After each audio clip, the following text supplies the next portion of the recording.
네, 이 시간에는 절망 속 유일한 소망 예수라는 제목을 가지고 함께 말씀을 나누도록 하겠습니다. 성탄절 하면 온 세계 사람들이 기뻐하는 그런 대표적인 절기라고 생각이 듭니다.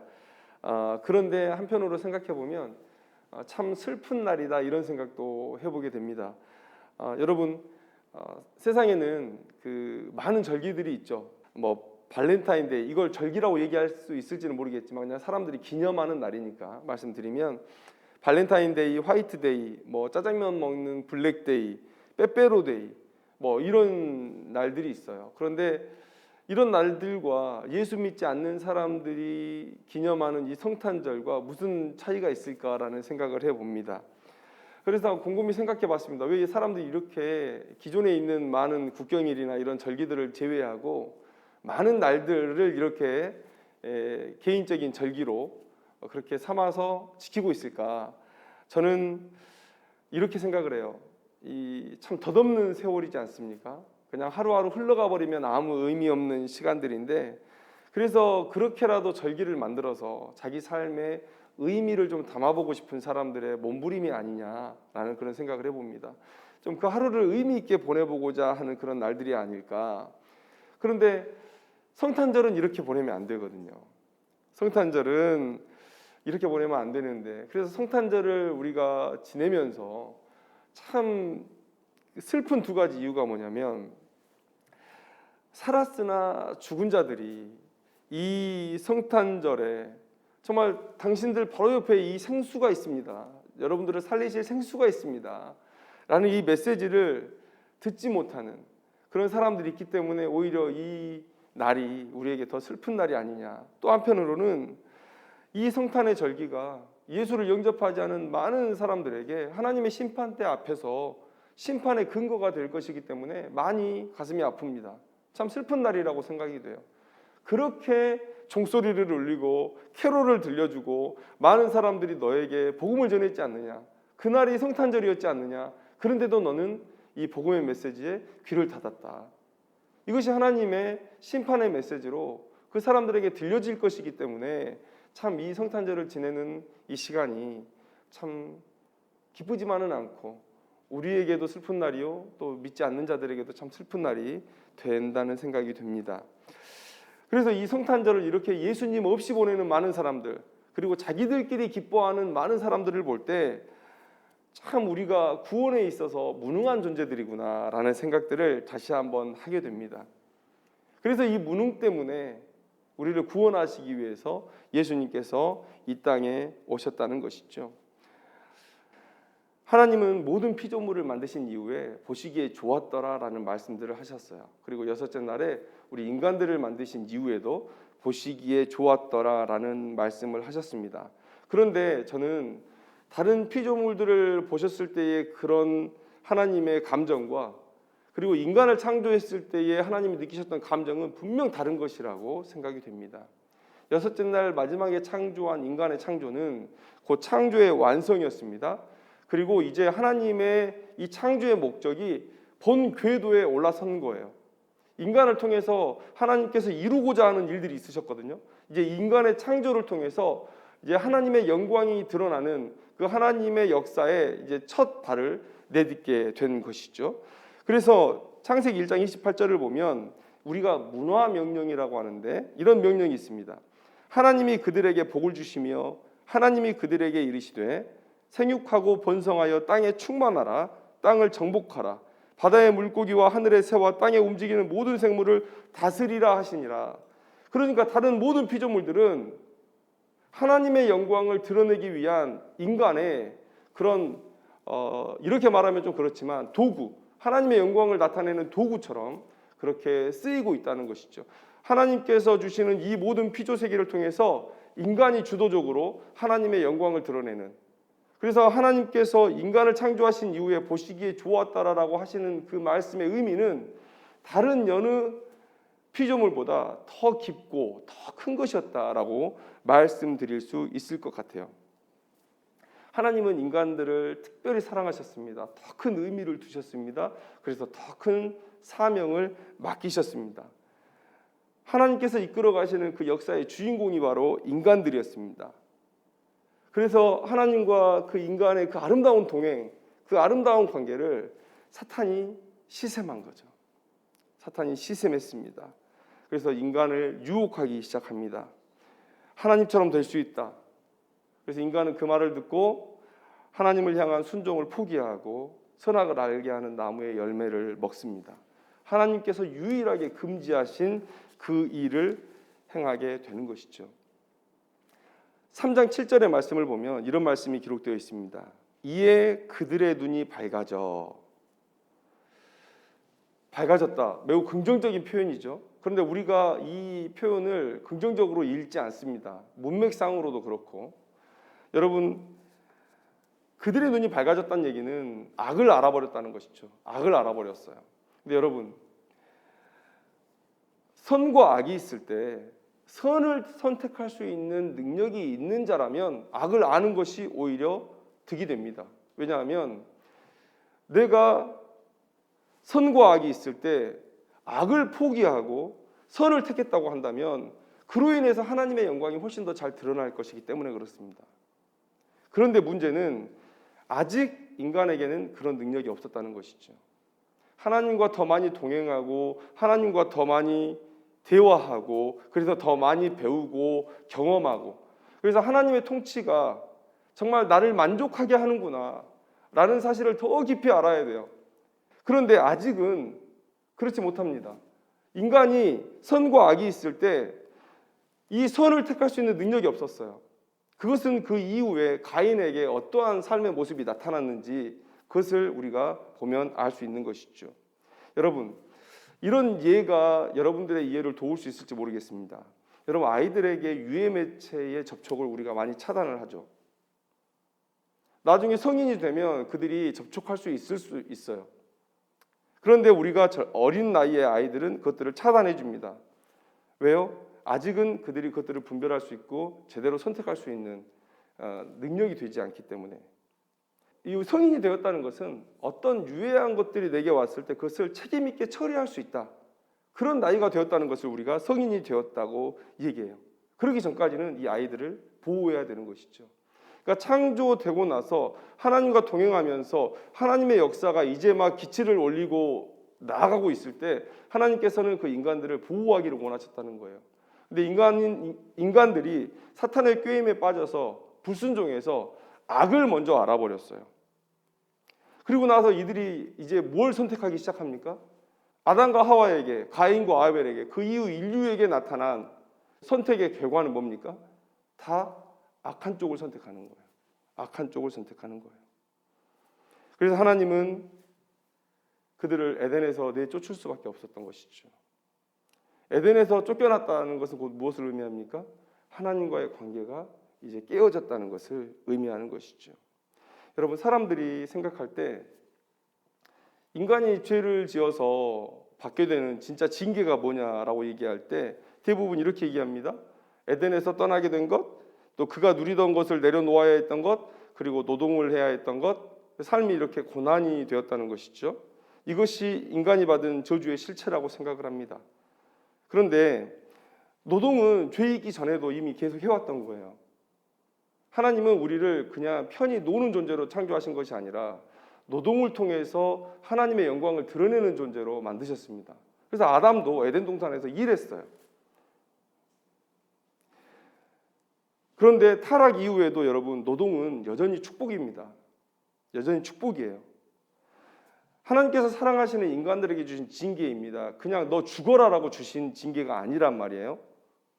하나님께서 인간들에게 노동을 주신 이유는 그 노동을 통해서 인간들이 어느 상태에서 지금 떨어져 있는지를 깨닫게 하는 거예요. 내가 왜 이렇게 고통스럽게 살아야 되지?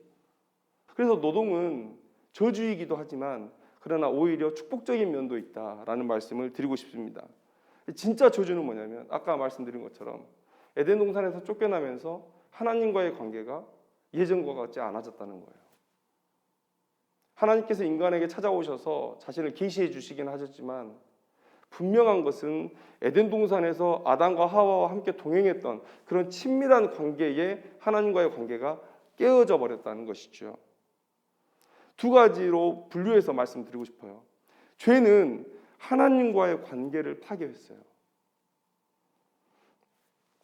여러분, 하나님과 동행했을 때 하나님 편에서나 인간 편에서나 얼마나 큰 기쁨이 있었을까를 한번 여러분 생각해 보십시오. 매일 아침에 우리는 사랑하는 사람들이 생각나죠. 그런 것처럼 하나님과 사람 사이에는 그런 만남에 대한 고대함들이 있었을 거예요. 여러분, 우리가 새로운 여행지에 가요. 그러면 오늘은 또 무엇을 보고 무엇을 경험할까를 고대하면서 마음이 설레죠. 저는 아담과 하와 그리고 하나님 사이에도 이런 설렘이 있었을 거라고 저는 믿습니다. 하나님은 인간을 로봇처럼 창조하지 않으셨어요. 우리에게 자유의지를 주셨다고 말씀하십니다. 인간은 선택할 수 있었고, 그래서 매일 다른 모습으로 하나님을 놀래킬 수 있었고 기쁘게 할 수 있었어요. 오늘은 이런 순종의 열매를 가져왔습니다. 그러니까 하나님께서는 그 다음 날을 고대하시면서 내일은 아담과 하와가 내게 어떤 순종의 열매, 기쁨의 열매를 가져올까, 이런 고대함이 있었어요. 마음 설렘이 있었을 거예요. 그리고 또 사람에게 죄가 없었을 때는 인간은 오직 어떻게 하면 하나님을 더 만족시킬까 라는 그런 목적을 가지고 살았습니다. 왜요? 하나님은 아담과 하와에게 필요한 모든 것을 허락해 주셨기 때문에 자기의 삶을 고민할 이유가 없었어요. 그래서 아담과 하와는 그의 유일한 삶의 목적, 어떻게 하면 하나님을 더 만족시키고 기쁘게 해드릴까, 그 목적으로 살았던 거예요. 바로 이 관계를 사탄이 시샘했다는 거예요. 너무 아름다웠기 때문에 사탄이 시샘했다는 거예요. 창세기 2장 25절 말씀에 벌거벗었으나 부끄러워하지 아니하니라. 여러분, 이건 너무 소극적인 표현입니다. 그냥 자랑스러워한 거예요. 왜요? 하나님의 형상으로 창조된 나이기 때문에 나를 드러내는 것이 곧 하나님을 향한 예배였어요. 그렇기 때문에 자신을 열심히 드러냈습니다. 그냥 하루하루의 매일의 삶이 바로 하나님을 향한 예배였다는 거예요. 이렇게 아담과 하와는 하나님의 만족을 위해 살았고, 또 하나님은 이 아담과 하와의 모든 필요를 채워주시면서 그렇게 아름다운 관계 속에서 살아갔다는 거예요. 그런데 이 관계가 깨어져 버렸죠. 여러분, 아담과 하와는 죄를 지은 이후에 그들의 몸을 숨깁니다. 그리고 하나님을 피합니다. 하나님과의 사랑의 동행의 관계가 이제는 두려움이 되었어요. 또 여러분, 창세기 3장 12절을 보면 이런 말씀이 기록되어 있어요. 아담이 이르되 하나님이 주셔서 나와 함께 있게 하신 여자. 여러분, 오직 하나님의 영광을 위해서 살았던, 하나님의 만족을 위해 살았던 그런 아담이 지금 죄를 지은 이후에 하나님께 모든 잘못을 전가하고 있어요. 책임을 전가하고 있어요. 하나님께서 하와를 내게 주지 않으셨다면 제가 왜 이런 죄를 지었겠습니까? 지금 그 말씀을 하는 거예요. 그리고 결과적으로 아담과 하와는 에덴을 떠나게 됐죠. 하나님과의 관계가 이렇게 깨어져 버린 거예요. 그런데 죄는 또 무엇과의 관계를 깨뜨렸냐면 인간과 인간 사이, 또 인간과 피조물의 사이의 이 관계를 깨뜨렸다는 거예요. 하나님과의 관계의 파괴는 곧 인간 세상의 혼란을 야기했습니다. 여러분, 우리가 하나님께서 일하시지 않는 것처럼 보이잖아요. 어떤 사람들은 하나님께서 시계 태엽을 감아놓고 가만둔 것처럼 그냥 하나님께서 창조하시고 난 이후에 이 세상은 그냥 그 질서대로 돌아간다라고 얘기를 해요. 그러나 성경에서는 얼마나 하나님께서 많이 인간의 삶에 직접적으로 개입하시는지 그것에 대한 묘사가 다 나와 있습니다. 하나님께서 지금의 이 삶을 아주 세밀하게 간섭하시고 이 죄로 인해서 무질서로밖에 달려갈 수 없는 삶을 하나님께서 일하셔서 얼마나 질서 있게 이끌어 가시는지 몰라요. 그런데 지금 이렇게 하나님께서 역사하시지만 과거 에덴 동산에서 인간들과 함께 거닐었던 때보다는 훨씬 더 그 정도가 덜하죠. 인간 세상은 무질서한 세상이 되었습니다. 여러분, 얼마나 하나님과의 관계가 무너져서 얼마나 사람과 사람 사이에 또 사람과 피조물 사이의 관계가 무너져 있냐면 자, 오늘 우리가 23절 한번 볼까요? 2장 23절을 보면 아담이 하와를 만난 이후에 이렇게 고백해요. 내 뼈 중에 뼈요 살 중에 살이라. 여러분, 근데 이런 정말 아름다운 이 사랑의 고백이 갑자기 급변하게 됩니다. 3장 12절을 보니까 나와 함께 있게 하신 여자가 내게 열매를 주므로 내가 먹었습니다 라고 얘기하는 거예요. 또 책임을 전가하는 미운 사람이 되어버린 거예요. 관계가 급변해버린 거예요. 그리고 여러분, 살인이 등장해요. 살인. 우리가 다 알다시피 여러분, 인간의 형상은 하나님의 형상으로 창조된 거예요. 그런데 죄가 들어온 이후에 이 하나님의 형상을 파괴하는 일에 주저함이 없어지는 거예요. 여러분, 아까 제가 말씀드렸죠. 선과 악이 있을 때 만약에 우리가 선을 선택할 능력이 있다면, 그러면 악이 있는 것이 오히려 하나님의 영광을 드러내는 일에 더 좋을 거예요. 하나님, 저는 하나님께서 이 선이 더 나은 것이라고 하셨기 때문에 저는 자발적으로 이 악을 거절하고 선을 택하겠습니다. 우리가 그만한 영적 분량이 되었을 때 하나님의 영광이 더 크게 드러날 수 있는 것이죠. 그런데 그만한 분량이 되지 않았을 때 사단의 꼬임에 빠졌고, 그리고 악이 사람들의 마음을 지배하기 시작한 거예요. 이에 그들의 눈이 밝아졌다는 것. 하나님의 시선으로 세상을 바라보던 아담과 하와가 이제 사단의 시선으로 세상을 바라보게 된 거예요. 사단의 시선으로 세상을 바라본다는 것은 곧 사단의 마음을 갖게 됐다는 것이고 사단의 지배를 받고 있다는 얘기죠. 그래서 하나님의 형상을 파괴하는 일에 주저함이 없습니다. 그리고 하나님 앞에 오히려 더 뻔뻔한 가인의 모습을 보게 된다는 거예요. 여러분, 동물들과의 관계도 급변했습니다. 4장 2절을 보니까 아벨이 양을 치는 자라는 거예요. 하나님께서 고기를 먹는 것을 허락하신 것은 노아의 홍수 이후의 일입니다. 그러니까 창세기 9장 3절에 나와요. 이제 고기를 먹어도 된다고. 그러면 이때 만약에 고기를 안 먹었다 치면 인간이 너무 악해서 하나님의 허락이 없을 때도 고기를 먹은 거 아니냐. 그런데 성경에는 기록되어 있지 않습니다. 고기를 먹었다는 흔적이 기록되어 있지 않아요. 그래서 우리가 안 먹었다 치더라도 지금 아벨이 그러면 양을 치는 이유가 뭐겠습니까? 제사를 드리기 위해서 양을 쳐요. 제사를 드리기 위해서. 하나님께 나아가기 위해서 이 피가 필요했던 거예요. 왜냐하면 죄의 싹은 사망이고 이 피를 통해서 나의 죽음을 대신한 이 피를 통해서 우리가 하나님 앞에 나아갈 수 있기 때문에 아벨이 양을 쳤다면, 못 먹을 양을 쳤다면 제사를 위해서 양을 치고 있었다고밖에 볼 수가 없는 것이죠. 그래서 우리가 에덴 동산에서는 모든 피조물들이 함께 모여서 공존하면서 그렇게 살아갔어요. 누가 누구를 속박하거나 그러지 않았습니다. 그런데 오늘 본문에서 양은 지금 속박되어 있어요. 구속되어 있어요. 그리고 인간의 죄 때문에 희생되어야 할 존재가 되어 있습니다.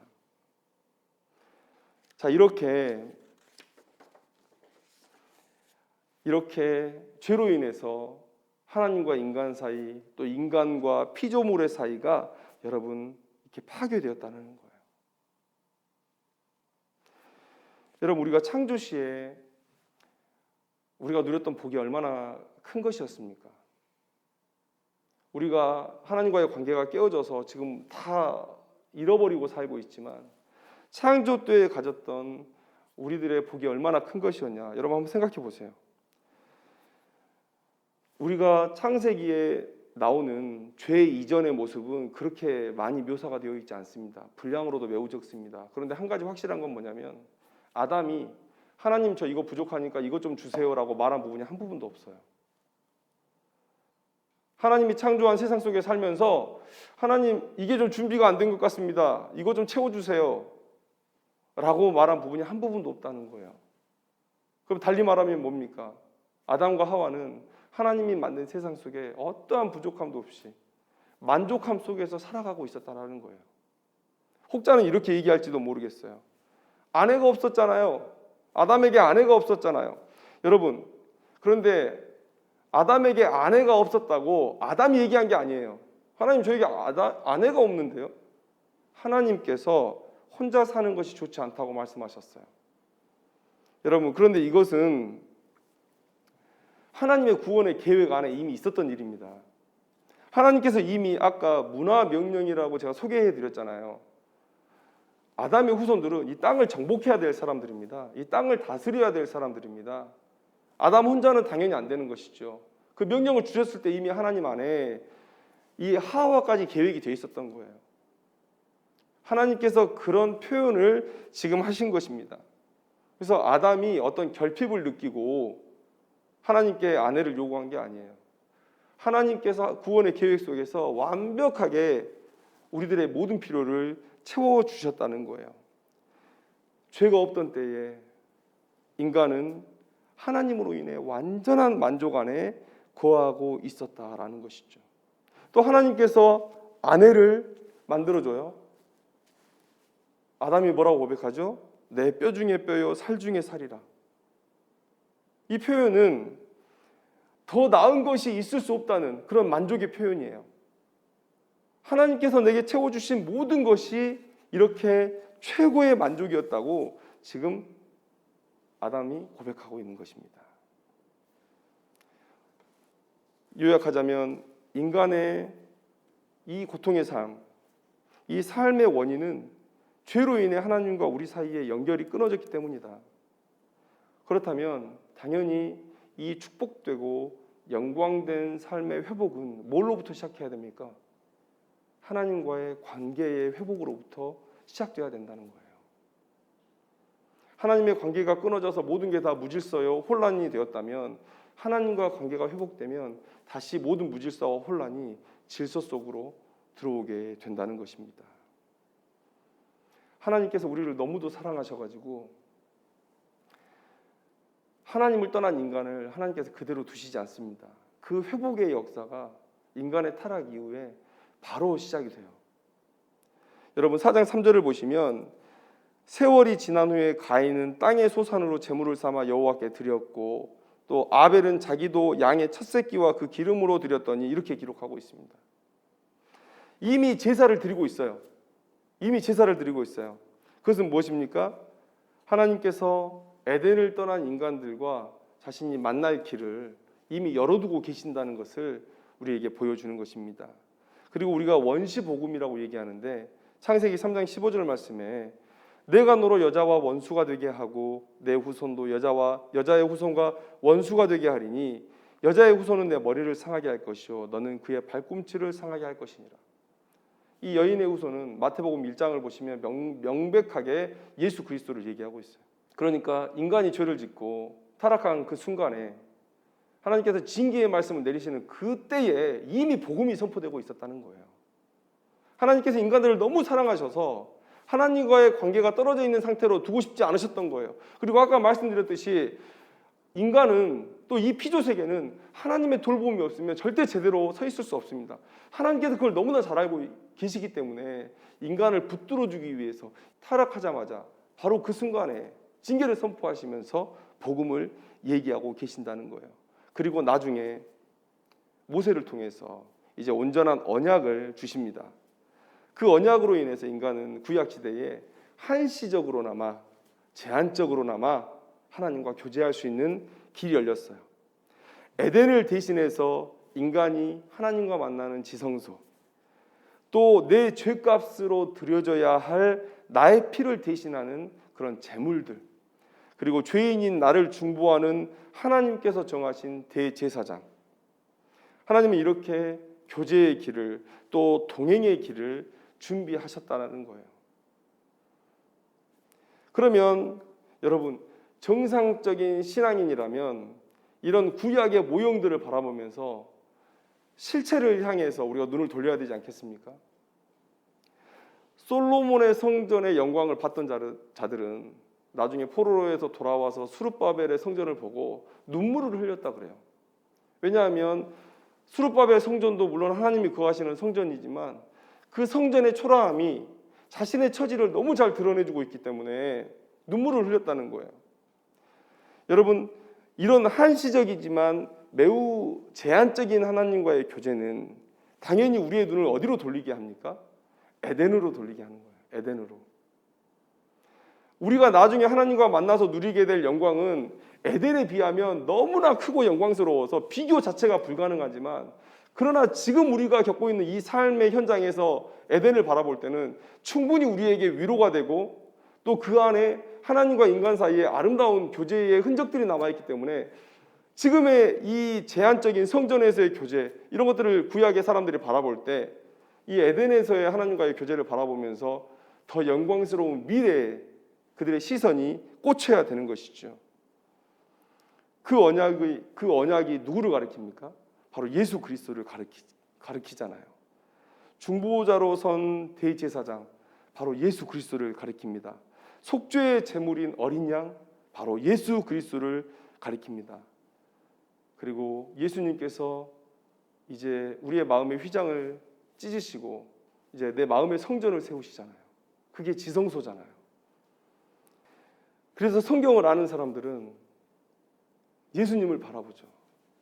이 성탄절의 의미를 더 깊이 깨닫죠. 예수님께서 이 땅에 2000년 전에 오셨습니다. 우리는 예수님의 오심과 또 죽으심과 부활의 사실을 믿음으로 과거 아담과 하와가 에덴에서 누렸던 그 축복의 삶을 오늘 우리가 살고 있는 거예요.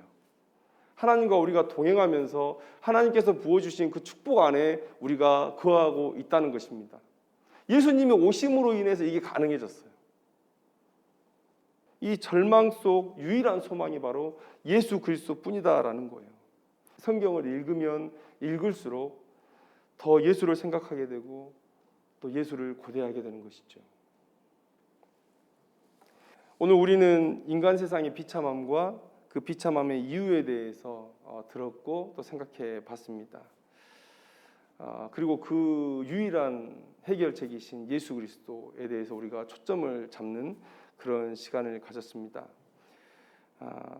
이 예수의 영광이 가장 찬란히 빛나야 할 이 성탄절에 정말 예수 없는 기쁨을 찾는 많은 사람들의 모습들을 볼 때 정말 이 세상은 소망이 없고 좀 흑암 속에 있는 세상이 아니냐라는 그런 생각을 다시 한번 해보게 됩니다. 오늘 우리는 이런 세상 속에서 소망 없는 인생을 위해 준비하신 하나님의 구원을 우리가 누리고 또 그 누림에 감사할 수 있는 인생들이 되기를 소망합니다. 기도하겠습니다.